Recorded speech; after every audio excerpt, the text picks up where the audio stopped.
요셉이 시종하는 자들 앞에서 그 정을 억제하지 못하여 소리질러 모든 사람에게 물러가라 하고 그 형제들에게 자기를 알리니 그때 그와 함께 한 사람이 다른 사람이 없었더라.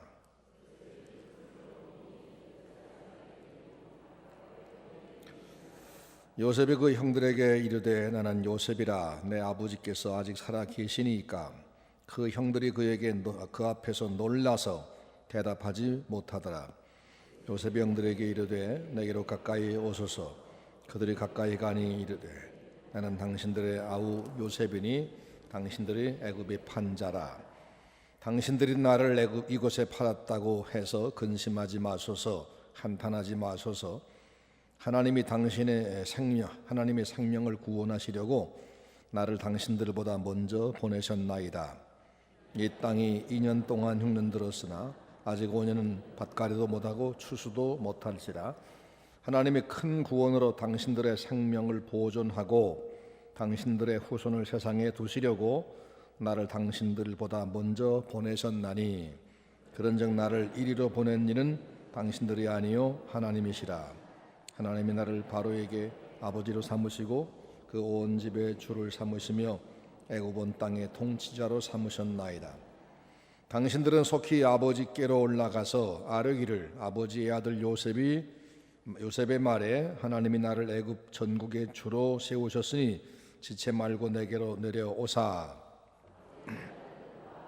손들과 아버지의 왕과 소와 모든 소유가 고센 땅에 머물며 나와 가깝게 하소서. 흉년이 아직 5해가 있으니 내가 거기서 아버지를 봉양하리이다. 아버지와 아버지의 가족과 아버지께 속한 모든 사람에게 부족함이 없도록 하겠나이다 하더라고 전하소서. 당신들에게 이 말을 하는 것은 내 입이라.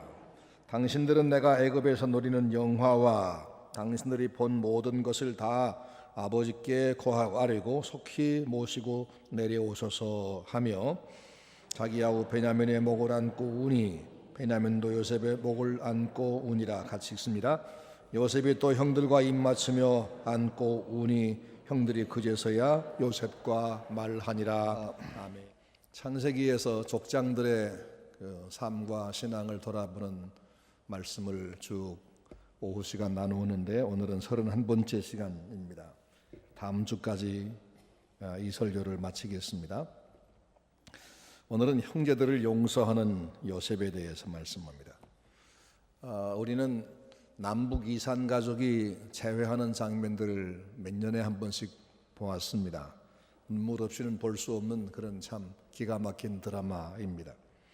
오늘 본문은 요셉과 그 형제 그리고 그 아버지가 헤어진 지 한 22년 만에 극적으로 만나는 장면입니다.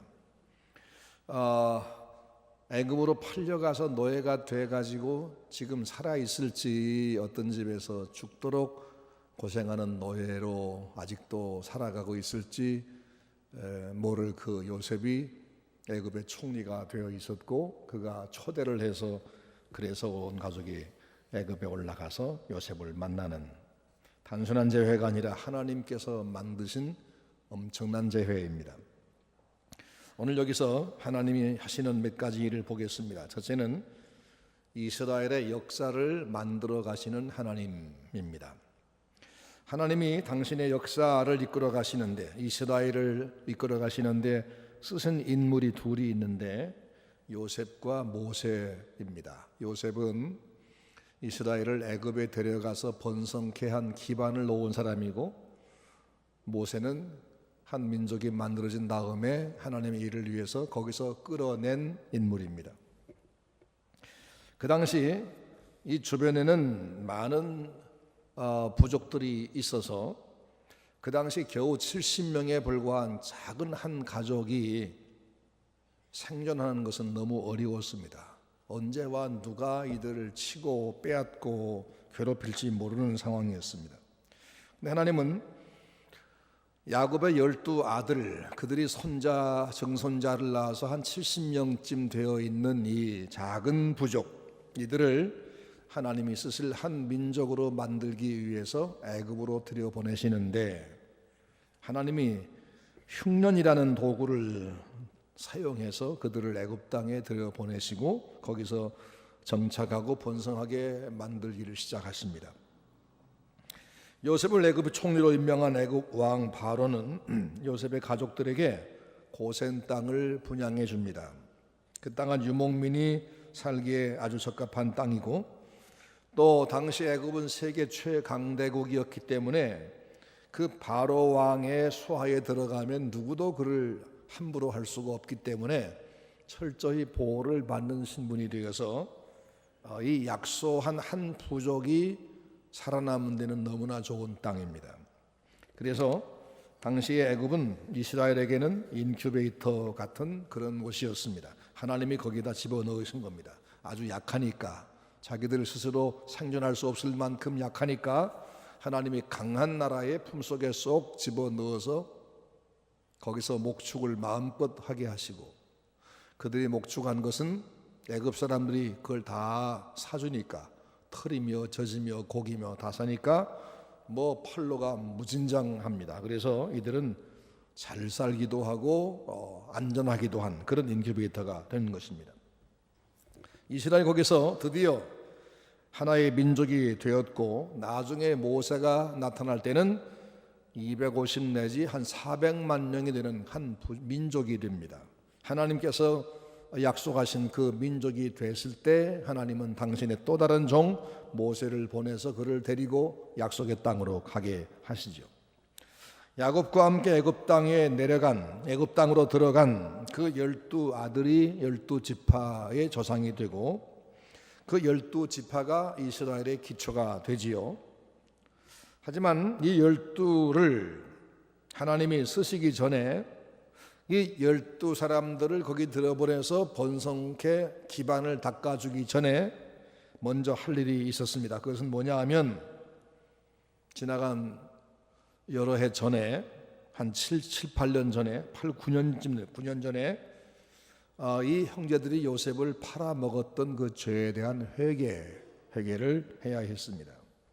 그들이 9년 전에 자기 동생 요셉에게 아주 못된 죄를 저질렀습니다. 하나님은 이들이 회개하지 않고는 은혜를 베풀 수가 없었습니다. 그래서 이들을 회개하게 하는 역사를 시작했습니다. 그 내용이 창세기 42장에서 45장까지에 나옵니다.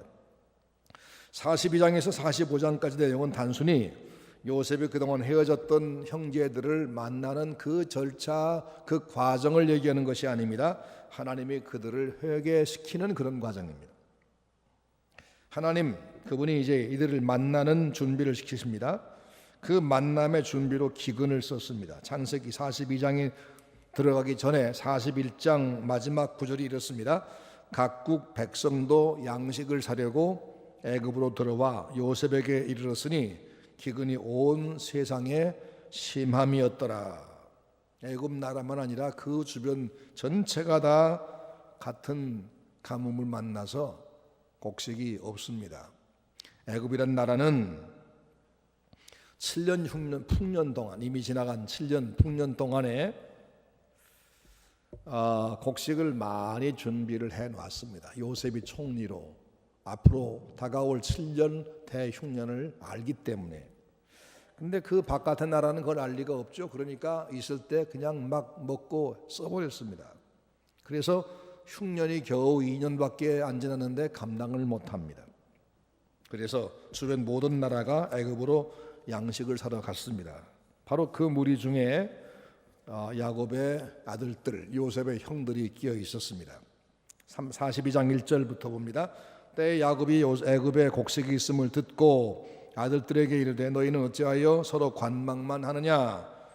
야곱이 또 이르되 내가 들은즉 저 애굽에 곡식이 있다 하니 너희는 그리로 가서 거기서 우리를 위하여 사오라. 그리하면 우리가 살고 죽지 아니하리라 하매 요셉의 형 시빈이 애굽에 곡식을 사려고 내려갔으나 야곱이 요셉의 아우 베냐민은 그 형들과 함께 보내지 아니했으니 이는 그의 말이 재난이 그에게 미칠까 두려워함이었더라.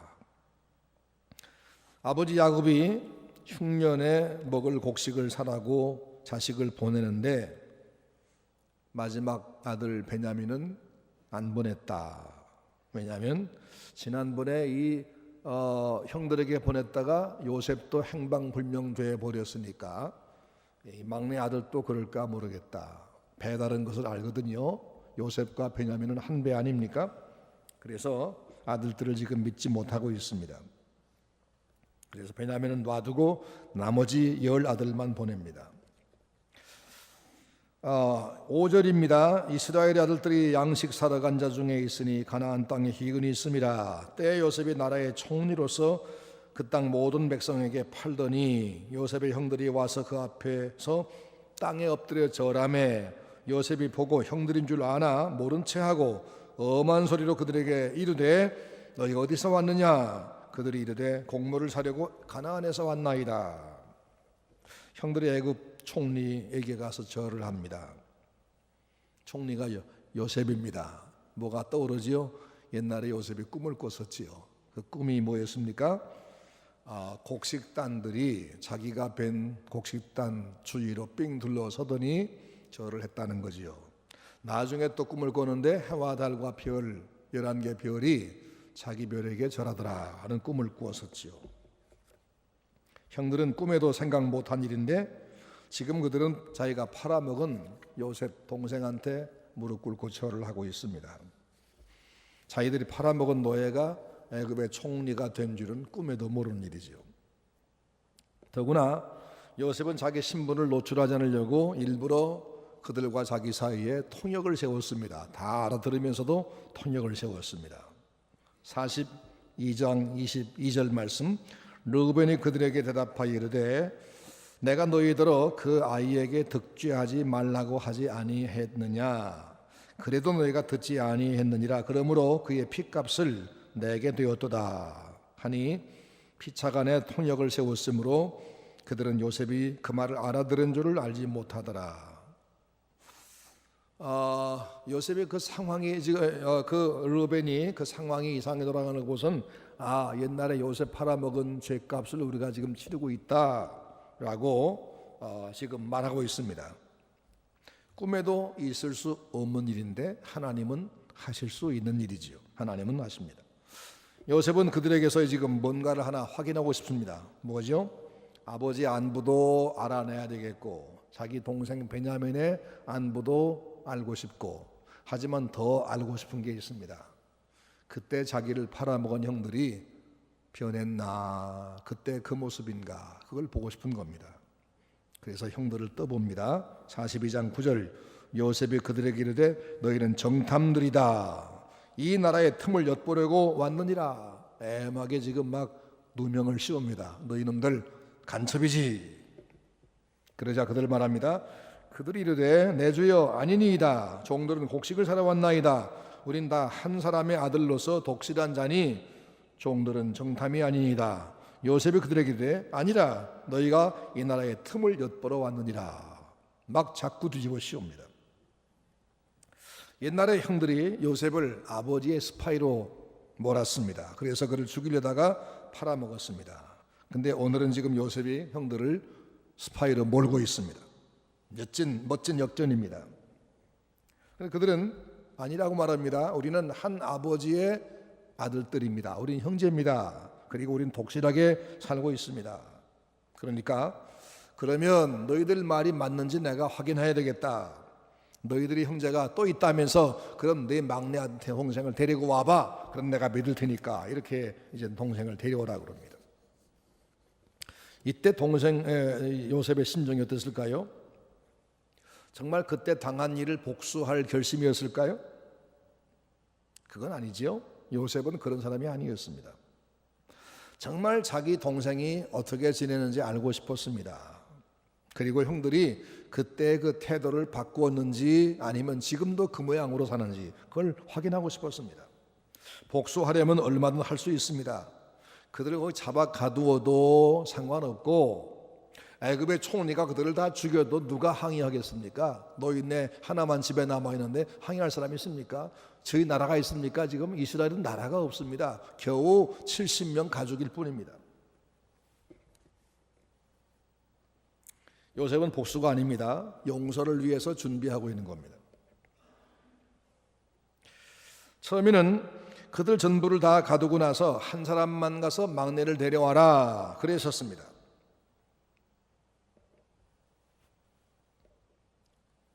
옛날엔 요셉이 형들이 던진 구덩이 속에 들어가셨습니다. 애굽에 와서는 보디발의 아내 악함 때문에 바로 궁에 감옥에 갇혔습니다. 근데 이제 누가 갇혔죠? 형들이 요셉한테 갇혔습니다. 모든 상황이 역전됐습니다. 하나님이 만들어내신 기가 막힌 역전입니다. 하나님을 믿는 사람은 지금도 우리 앞에 당한 일들이 하나님의 손에 의해서 얼마든지 역전될 수 있다라고 믿으시기를 바랍니다. 그게 신앙, 하나님의 살아계심을 믿는 신앙입니다. 지난달 말에 공동회의 하려고 했었는데 갑자기 못 오게 됐죠? 이게 손해일까요? 뭐가 지금 잘못되고 있는 걸까요? 하나님 하시는 일은 우리는 알지를 못합니다. 짐작도 못합니다. 하나님은 훨씬 더 좋은 것을 지금 만들고 계시다고 나는 믿습니다. 근데 형들이 옥에 갇혀 있는 동안 이 요셉이 생각을 해보니까 그 아버지의 태도가 생각납니다. 아직 아버지가 살아계시지 않겠는가? 전에 나를 잃어버리고 우리 아버지가 얼마나 슬퍼했을까? 근데 만약 이번에 10명 형제가 다 곡식사러 왔다가 다 갇히고 한 명만 돌아가서 또 막내 데려오라 그러면 우리 아버지가 그만 기절할지도 모르겠어. 안 되겠다. 그래서 이번은 하나만 남고 나머지는 다 갔다 와라 하고 생각을 바꿉니다. 그래서 한 명만 갇히라. 42장 21절 말씀 보니까 그들이 서로 말하되 우리가 아우일로 인해서 범죄하였도다. 우리에게 그가 애걸할 때 그 마음의 괴로움을 보고도 듣지 아니했으므로 이 괴로움이 우리에게 임하였도다. 요셉이 형들을 대하면 대할수록 그들은 지금 계속 뭘 깨닫습니까? 옛날에 자기 동생 요셉을 팔아먹을 때 일이 자꾸 마음에 걸리는 겁니다. 사실은 그런 일을 당해도 반성 못하는 사람도 많습니다. 그런데 하나님은 그 기회에 자꾸 반성을 지금 하게 만드시는 겁니다. 하나님이 하시는 겁니다. 사람의 마음을 주장하는 이가 누구지요? 하나님이시잖아요. 마음을 만드신 하나님. 사람은 사람 마음을 바꾸기가 어렵습니다. 아무리 별소리해도 사람이 한번 어떤 마음을 딱 정하면 남의 마음 움직일 수가 없습니다. 근데 하나님은 하십니다. 아주 간단하십니다. 굶어 죽게 생겨서 애굽에 곡식사러 왔다가 애굽의 총리가 자기들을 지금 의심해서 간첩으로 몰아세워서 지금 감옥에 갇혀 있습니다. 근데 왜 갑자기 옛날 자기 동생 팔아먹었던 얘기가 생각납니까?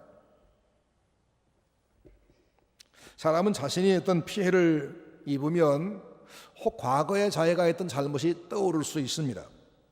근데 이들이 양심적이어서 그랬다기보다 하나님이 그들의 마음을 움직였다라고 나는 믿습니다.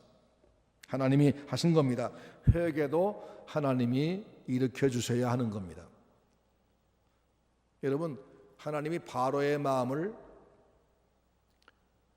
하나님께 순종하는 부드러운 마음으로 만드셨나요? 아니면 아주 돌멩이같이 딱딱한 강팍한 마음 만드셨나요? 강팍한 마음으로 만드셨어요. 왜 그러죠? 모세가 아무리 와서 말을 해도 바로는 듣지 않고 오히려 계속 더 강하게 나가요. 그때마다 하나님이 재앙을 내렸죠. 10번씩이나. 그 10번 재앙 통해 뭐 한지 아세요? 애굽에서 그동안 애굽 전 국민이 신으로 섬겼던 것들을 하나씩 하나씩 까부수는 겁니다. 이건 신이 아니야. 이 바보들아, 이건 신이 아니었어. 이런 걸 믿지 마 하고 10번의 재앙 통해서 애굽의 신들, 애굽 모든 국민이 믿던 신들을 다 신이 아닌 것으로 하나님이 밝혀주셨습니다. 그런데도 하나님 말씀을 안 듣죠. 모세가 전해준 말씀 안 듣죠. 그게 마지막 어떻게 했습니까? 애굽의 장자가 다 죽었어요.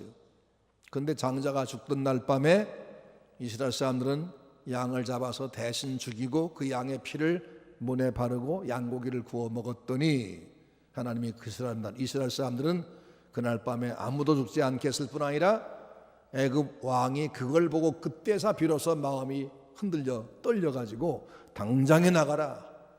그냥 나가라면 안 갈 것 같으니까 금은보화를 싸가지고 와서 이걸 가지고 제발 빨리 좀 나가줘 이렇게 하게 만드셨죠. 이게 다 누가 하는 거지요? 사람의 마음을 강팍해 하는 분도 하나님이시고 부드럽게 만드시는 분도 하나님이십니다. 하나님은 누구는 듣기는 들어도 깨닫지 못하게 하시고 누구는 들으면 믿고 받아들이게 하시고 하는 분입니다.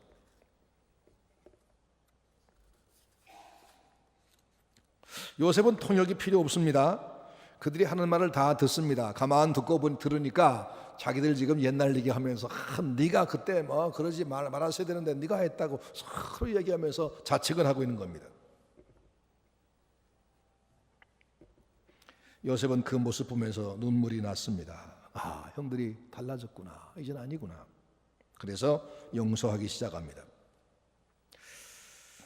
24절 보니까 요셉이 그들을 떠나가서 울고 다시 돌아와서 그들과 말하다가 그들 중에서 시몬을 취하여 그들의 목전에서 결박하고 명하여 곡물을 그 그릇에 채우게 하고 각인의 돈은 그 자루에 도로 넣게 하고 또 길냥식을 그들에게 주게 하니 그대로 행하였더라. 시몬이라는 둘째 아들입니다. 둘째 형. 이 둘째 형을 결박에 이 사람을 묶고 그 다음에 나머지 9명을 보내는데 각자의 그릇에 그 곡식을 가득가득 다 채워줍니다. 그리고 그들이 곡식값으로 낸 돈도 몰래 다 자루에 집어넣어 줬습니다. 그리고는 그들이 이제 모르고 곡식 가지고 갑니다. 근데 창세기 42장 26절 말씀, 그들이 곡식을 나귀에 싣고 떠났더니 한 사람이 객점에서 나귀에게 먹여주려고 자루를 풀고 본즉 그 돈이 자루 아구에 있는지라. 자기들이 이 곡식값으로 지불한 돈이 도로 들어있는 겁니다. 큰일 났습니다. 큰일 났구나. 애굽의 총리가 아주 우리를 죽이려고 누명을 씌우기로 작정을 했구나 하고는 벌벌 떱니다. 그리고 돌아옵니다. 그들이 뭐라고 하는지 압니까?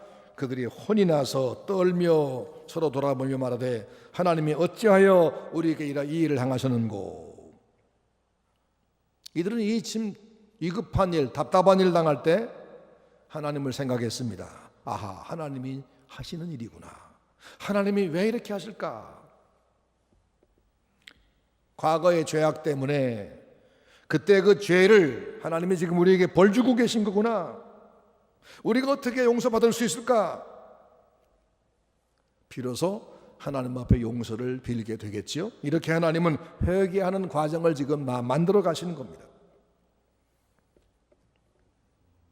그렇게 두려워하며 집에 갔습니다. 그리고는 아버지에게 야곱에게 자초지종을 보고합니다. 야곱은 그 상황을 들으면서 맨 먼저는 어떻게 했느냐면 이렇게 말합니다. 야곱이 가로되 내 아들은 너희와 함께 내려가지 못하리니 그의 형은 죽고 그만 남았습니다. 뭐라고 그랬죠? 동생을 데려오라고 지금 저 애굽의 총리가 둘째 아들을 결박해 놨습니다. 그러니까 안 된다. 절대로 안 된다. 걔 형도 지난번 너희가 잃어먹었잖아. 근데 이 막내 아들 내가 잃으면 안 된다. 만약에 내가 이 아이를 잃으면 흰머리로 슬피 음부에 지옥에 가게 하는 거다. 그리고는 너희가 어찌해서 이렇게 했느냐 하고 막 아들들을 책망합니다. 그러다가 이렇게 제안합니다. 그들의 아비 이스라엘이 그들에게 이르되 이렇게 하라. 너희는 이 땅의 아름다운 소산을 그릇에 담아 가지고 내려가서 그 사람에게 예물을 삼을지니 곧 유향 조금과 꿀 조금과 향품과 모략과 비자와 파단행이니라. 좀 선물을 가지고 와서 그 애굽 총리의 마음을 좀 돌려놓아라.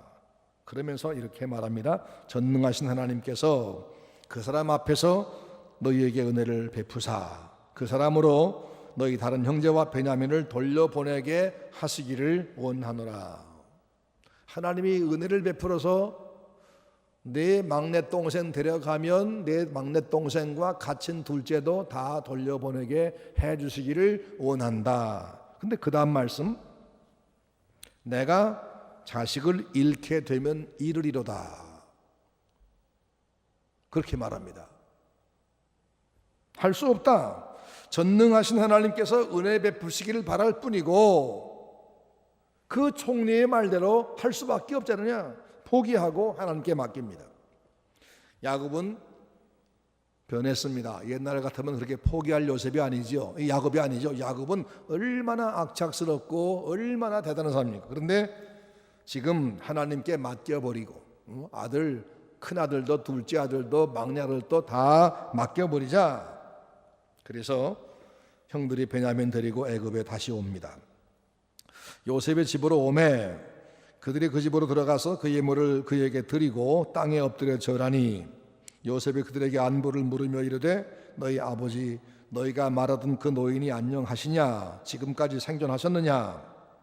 그들이 대답하여 가로되 우리의 주의 종 우리 아버지가 평안하고 지금까지 생존하였나이다 하고 머리 숙여 절하니라.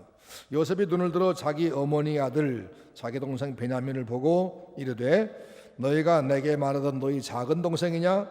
그가 또 이르되 소자여 하나님이 내게 은혜 베푸시기를 원하노라. 요셉의 아우를 인하여 마음이 타는 듯해서 급히 울 곳을 찾아 안방으로 들어가 울고 얼굴을 씻고 나와서 그 청을 억제하고 음식을 차리라 하매 그들이 요셉에게 따로하고 형제들에게 따로하고 배식하는 애굽 사람에게도 따로하니 애굽 사람은 히브리 사람과 같이 먹으면 부정을 입음이었더라. 그들이 요셉 앞에 앉되 그 장유의 차서대로 안치운 받으니 그들이 이상히 여겼더라. 자, 요셉이 드디어 자기 집으로 초대해가지고 이 형제들에게 음식을 베푸는데 희한하게도 이 총리가 어떻게 알았는지 형제들 순서대로 나란히 앉히는 겁니다. 참 희한하다. 웬일이야 이게. 알 수가 없습니다. 자, 여러분, 만약 여러분이 요셉이라면 지나간 20년 세월 얼마나 서름과 고독과 억울함과 상처를 안고 살았습니까? 만약 요셉에게 하나님이 없었더라면 그는 상처 속에서 그 상처에 그만 눌려 죽었을 겁니다. 근데 그는 하나님 때문에 누구한테 어떤 원망이나 한을 품고 살지 않았습니다. 그래서 그는 형들을 만났을 때 복수의 눈물을 흘린 것이 아니라 반가워서 눈물을 흘리고 그들을 다 용서하고 있습니다. 풍성히 대접합니다. 진정한 용서가 뭐냐? 악을 선으로 갚을 때 비로소 진정한 용서가 되는 거죠. 나는 다 용서했어 라고 말하고 마음속에는 아직도 두고 보자. 이건 용서가 아닙니다. 자기를 죽음의 자리로 몰아넣은 어떤 형들 그들에게 잔치를 베풀어주고 공개하는 아름다운 이 요셉의 모습입니다. 드디어 요셉이 자기 자신을 이제 밝힙니다. 45장 1절 2절 요셉이 시종하는 자 앞에서 그 정을 억제하지 못하여 소리질러 모든 사람을 자기에게서 물러가라 하고 그 형들에게 자기를 알리니 울면서 자기를 공개합니다. 내가 바로 당신들의 아우, 당신들이 팔아먹었던 요셉입니다. 요셉이 그 형들에게 이르되 나는 요셉이라 내 아버지께서 아직 살아계시니까 형들이 그 앞에 놀라서 능히 대답을 못하는지라. 요셉이 형들에게 이르되 내게로 가까이 오소서. 그들이 가까이 가니 이르되 나는 당신들이 아우 요셉이니 당신들이 애굽에 판 자라. 당신들이 나를 애굽에 팔았으므로 근심하지 마소서. 한탄하지 마소서. 하나님이 생명을 구원하시려고 나를 당신들 앞서 보내셨나이다.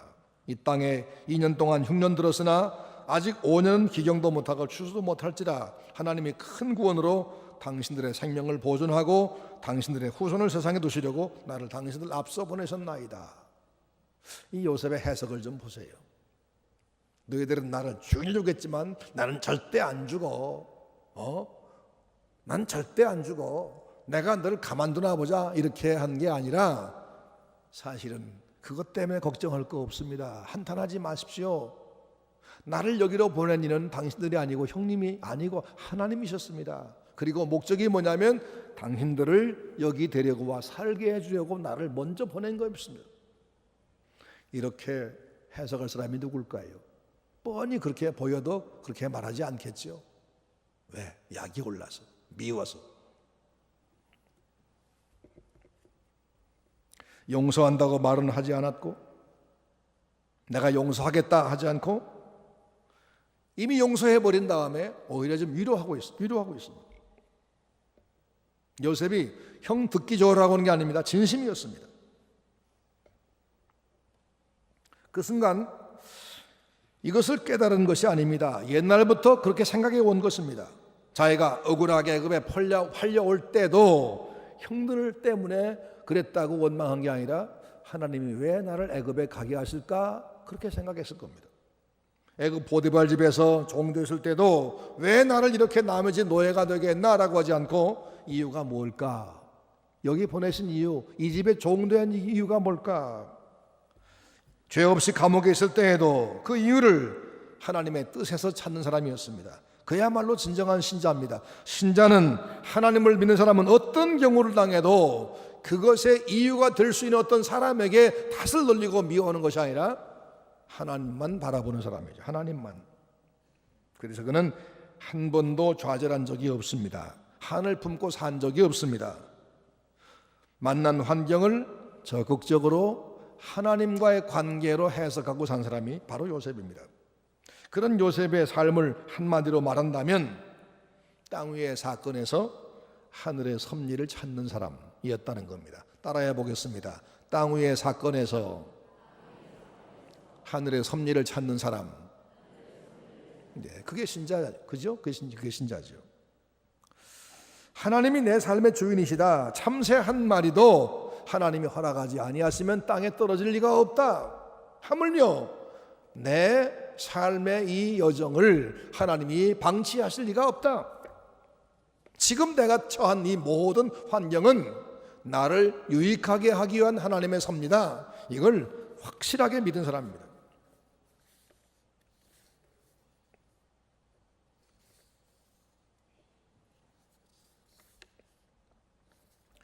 만약 천국에 가서 요셉을 만나가지고 여러분이 요셉을 만나서 물어보신다고 합시다. 그 당신이 어떻게 그렇게 위대하게 살았소? 아마 이렇게 말할 겁니다.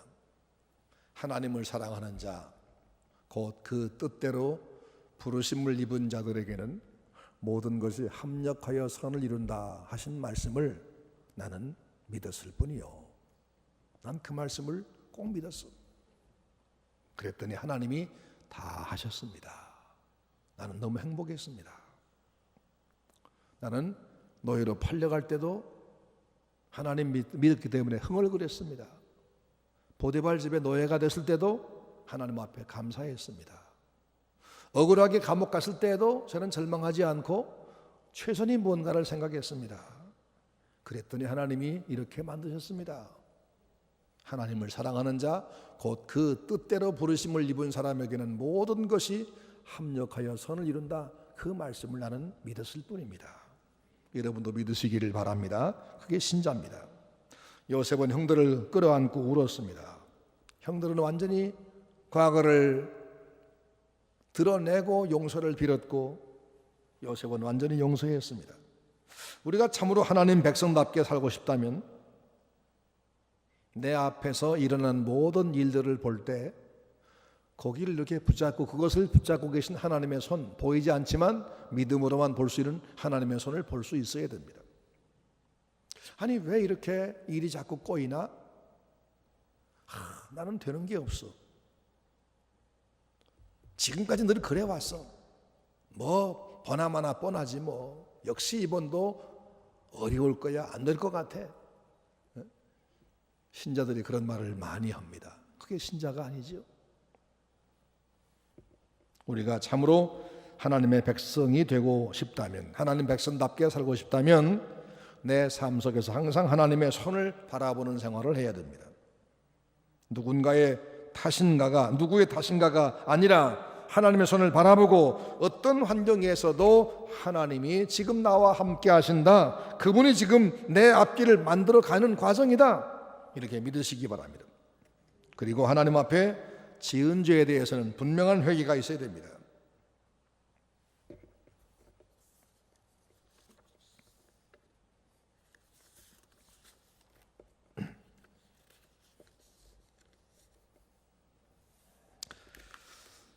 사랑하는 성도 여러분, 우린 주님이 이스라엘 백성 야곱의 12아들로 인해서 한 가족을 만들고 그들이 70명으로 번성하고 가나안 땅에 들어가 한 민족이 되고 한 것처럼 우리는 하나님이 불러 모아주셔서 예수 안에서 한 교회, 한 가족, 한 몸이 된 사람들입니다. 우리가 주님 앞에까지 함께 갈 건데 같은 교회에서 함께 신앙생활하면서 혹시 다른 성도 때문에 마음이 언짢은 일은 없습니까? 그것이 오래돼서 자꾸 그를 보면 괜히 기분 상하고 미운 마음이 남아있지 않습니까? 지난날의 모든 허물과 맺힌 것들은 이젠 다 용서하시기 바랍니다. 잊어버리시기 바랍니다. 깨끗하게 잊어버리시기 바랍니다. 그리고 우리 하나님의 손길을 바라보시기 바랍니다. 요셉의 용서는 오늘 우리에게 참된 용서의 삶을 가르치고 있습니다. 하나님을 바라보는 사람은 용서하는 사람입니다. 하나님 앞에서 하나님을 바라보는 삶, 하나님이 이것을 다 하시기 때문에 다른 사람과는 어떤 척을 지지 않고 그를 미워하지 않고 나쁜 관계를 만들지 않는 삶, 이것이 바로 진정한 신자의 삶입니다. 요셉처럼 용서하는 여러분 되기를 바랍니다.